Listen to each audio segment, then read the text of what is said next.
વિજયનગરના ભાખરા પાટિયા નજીક એક અજાણ્યા શખ્સે વાહનથી ટક્કર મારતા વજેપુરના 14 વર્ષીય કિશોરનું મોત થયું છે।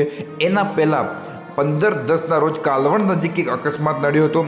એમાં મોજાળિયાના એક શખ્સનું ઘટના સ્થળ પર મોત થયું હતું અને હજુ એના પહેલાં 25/9ના રોજ એક અકસ્માત નડ્યો હતો ચોરીવાડ નજીક। એમાં કેસરપુરાના એક શખ્સનું મોત થયું હતું। આપણા એરિયામાં આ અકસ્માતોનું પ્રમાણ કેમ વધી રહ્યું છે, આ એક ગંભીર મુદ્દો છે, ચિંતાનો વિષય છે। આપણા ગુજરાતમાં 2025માં ઓગસ્ટ સુધી 7,278 માણસોના મોત થયા છે અકસ્માતથી। આ જે અકસ્માતો થાય છે એમાં 80%થી પણ વધુ અકસ્માતો ઓવર સ્પીડના કારણે થાય છે। આપણા માટે તો આ અકસ્માતના આંકડાઓ આપણે વાંચીએ અને આપણે ભૂલી જઈએ, પરંતુ કોઈક પરિવારમાં એકનો એક દીકરો હોય કે પછી કમાવાવાળો એકનો એક માણસ હોય, અગર એનું ઘટના સ્થળે અકસ્માતથી મોત થાય તો તમે વિચારો આ વ્યક્તિની કમી આ દુનિયામાં કોણ માણસ પૂરો કરી શકે।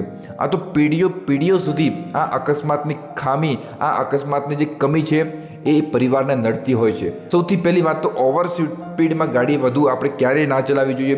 બીજું, વ્યસન કરીને ગાડી આપણે ક્યારેય ના ચલાવવી જોઈએ, કારણ કે આ વ્યસનના કારણે સૌથી વધુ અકસ્માતો નડતા હોય છે।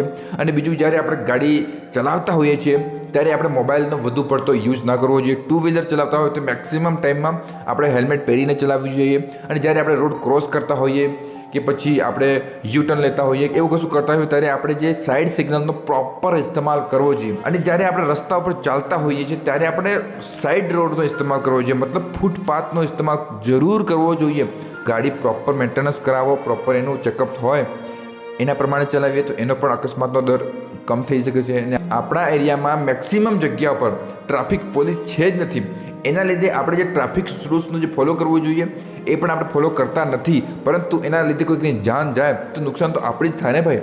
તો આપણે બધા જ આપણે પોતાની મરજીથી ટ્રાફિક રૂલ્સનું ડિસિપ્લિનથી પાલન કરીશું તો આ અકસ્માતોના જે આંકડાઓ છે એ કમ થઈ શકે છે। આપણે બધાને જ આ એક અકસ્માતના કારણે જે મોત થાય છે એના પર વિચારવું જોઈએ, સિસ્ટમને પણ એક્ટિવ થવું જોઈએ, આપણે બધાને પણ જાગૃત થવું પડશે, તો જ અકસ્માતનો દર આપણે કમ કરી શકીશું।